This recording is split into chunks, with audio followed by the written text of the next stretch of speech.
존경하는 세계 NGO 연합 회원 동지 여러분, 그리고 국민 여러분, 총수 이광수입니다. 안녕하십니까?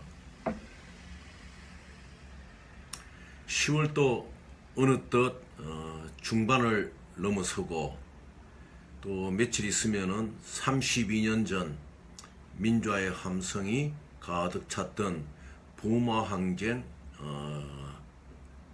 기리는 또 10월 17일입니다. 이러한 때에 우리 국내 정세는 20대 대통령 선거와 맞물려 각 진영에서 후보를 내고 여러 가지 국민들이 선택을 해야 되는, 또 그들의 정책을 검토해야 되는 아주 중요한 시기에 와 있습니다. 앞으로 이 몇 개월간이 우리 대한민국의 장래를 결정하는 아주 중요한 시간이 될 것입니다. 특히 이번에 하천대유 대장동 이러한 사건은 아직까지도 그 깊이를 모르고 아직까지도 그 진실을 제대로 가려내지 못한 채 빙빙 맴돌고 있습니다. 이러한 때에 참으로 우리 국민 여러분들의 마음이 얼마나 속상하고 얼마나 그 마음의 답답함을 많이 가질 수밖에 없겠습니까?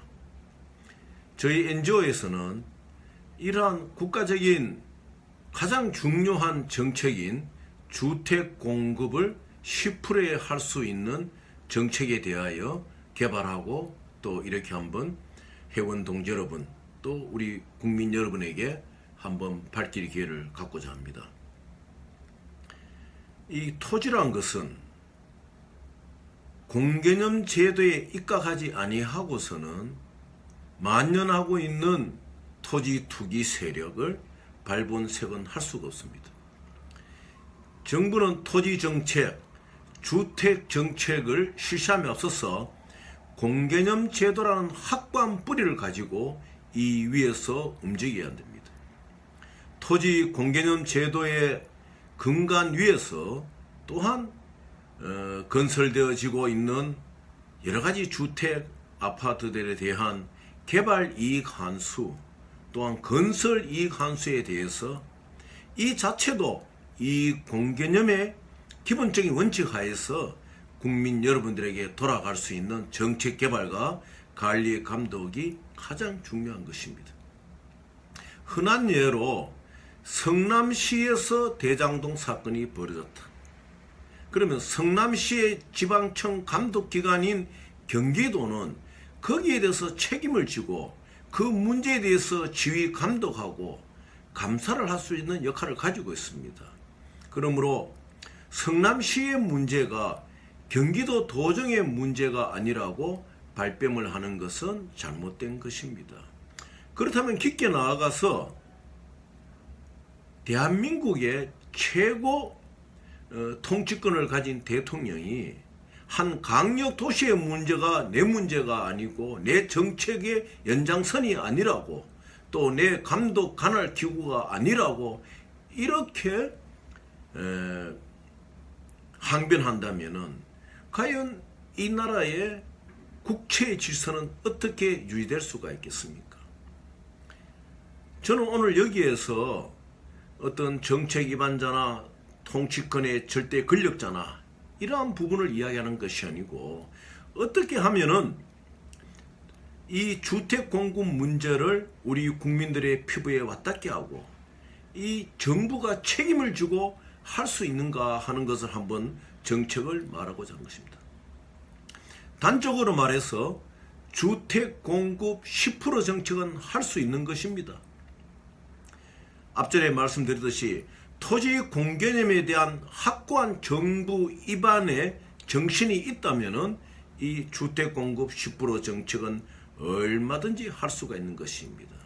즉 토지에 대한 감정가라든지 토지에 대한 매매가에 이러한 것이 공개념에 출발한다면은 국가는 이 토지로 인하여 개발되는 모든 것에 대하여 공적인 개발 이익 환수를 가지게 되고, 그 다음에 민간 기업이나 개발업자들에게는 정확하고 그들의 이익에도 맞게끔 마지노선을 정하여 잘 관리하여야 할 것입니다. 그리고 이러한 개발 이익의 모든 환수는 이익은 국민들에게 돌아갈 수 있도록 정책의 분배, 정책 이익의 분배가 잘 실현될 수 있도록 해야 됩니다. 자, 그러면은 집이 지어졌다, 아파트가 다 지어졌다. 그럼 어떻게 10% 주택 공급 정책, 아파트 공급 정책을 하느냐?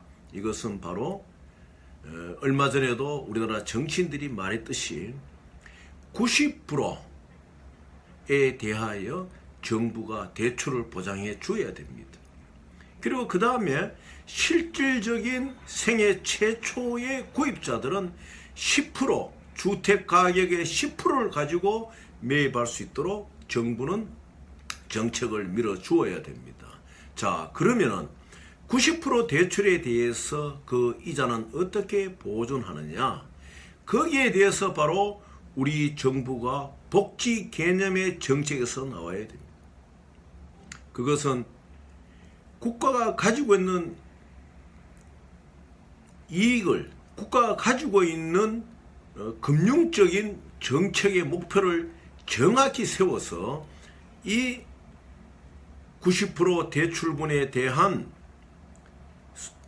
주택 매입자가 부담해야 될 이자에 대하여 정부의 보증, 또 국제기구의 프로그램을 통한 월드뱅크와 연계된 여러 가지 프로그램을 통한 우리 국가의 금융정책 당국이 이것을 보존하는 데에 그 역량을 견주해야 되는 것입니다. 결과적으로 말씀드린다면은 주택 공급 10% 정책을 하지 못한다는 것은 우리 금융당국이나 정부기관 해당 부처가 가진 정책의 빈곤인 것입니다. 왜 이것을 하지 못하는 것이냐? 결국 그것은 우리가 일제 36년간의 그 억눌림 속에서 아직까지도 탈피하지 못하고 있는 간치 금융 정책 위에서 모든 것이 움직이고 있기 때문입니다.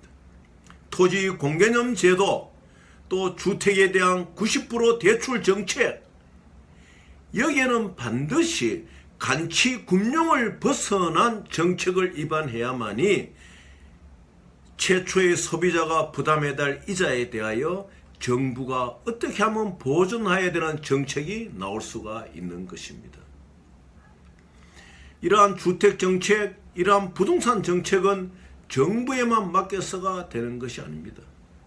우리 국민 여러분들이, 또 우리 NGO의 회원 동지 여러분들이 항상 관심을 가지시고 토지 개발이나 어떠한 대단위 단지의 주택 단지의 개발이나 이러한 데서 나오는 이익에 대하여서는 민간 이익, 민간 개발자에만 독점되는 것이 아니라, 민간 건설업자에게만 독점되는 것이 아니라 공적인 환수가 이루어지도록 우리가 정부의 정책에 관심을 가지고 적극 참여하고 우리의 목소리를 높여야 되는 것입니다. 세계 도처에는 가장 빈곤층이 가장 필요로 하는 것은 바로 주택인 것입니다. 이 주택이 없이는 빈곤을 탈피할 수가 없는 것입니다. 오늘 대한민국은 세계적으로 민주화 국가로서 여러 가지의 많은 장점들을 가지고 있는 것입니다. 이러한 나라에서 화천대유 대장동 사건과 같은 이러한 부정부패 고리에 엮여져 있는 개발 이익의 일부 특권층으로 몰린다는 것은 아직까지도 이 나라의 부정부패 그리고 반부패 세력이 득세하고 있다는 것을 말하고 있는 것입니다. 이제 2021년도 이제 얼마 남지 아니하였습니다. 이번 화천대유 대장동 사건을 통하여 우리 회원 동지 여러분, 그리고 우리 국민 여러분들은 진정으로 민주, 민생, 민권을 찾기 위해서 우리는 토지 공개념 제도의 확고한 확립과 그리고 국가가 민에 대하여 적극적으로 정책을 내어놓고 간치 금융의 탈을 벗어나고 참으로 세계 금융의 흐름에 맞추어서 국민들의 고통받고 있는 이러한 이자분에 대하여 보전할 수 있는 금융 능력의 개발이 가장 중요한 것입니다. 이제는 세계는 경제로 묶여져 있고 또 한국 사회 역시 경제적인 이익의 토대가 없이는 살아갈 수가 없는 오늘날의 사회입니다.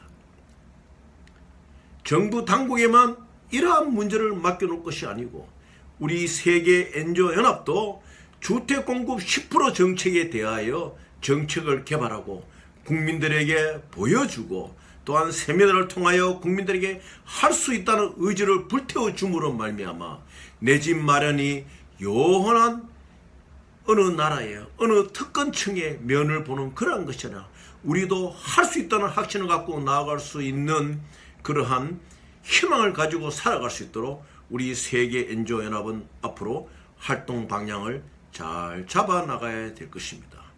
존경하는 회원 동지 여러분, 우리가 국가의 주택 공급 정책에 적극적으로 우리들의 의지를 보이고 우리들의 어떠한 목소리를 내고 우리들의 어떤 활동 방향이 그쪽으로 정확하게 나아갈 때는 우리는 세상을 바꿀 수가 있습니다. 이 대한민국의 어느 누구도 주택 문제로 고민하지 않는, 부동산 문제로 고민하지 않는 희망에 찬 나라, 그리고 아름다운 나라, 모든 사람들이 평등하게 살아가며 절대 빈곤에 시달리지 않는 나라를 건설하기 위하여 우리 세계 NGO 연합 회원 동지 여러분들의 많은 활약이 기대되는 것입니다. 동지 여러분, 건투하여 주십시오. 감사드립니다.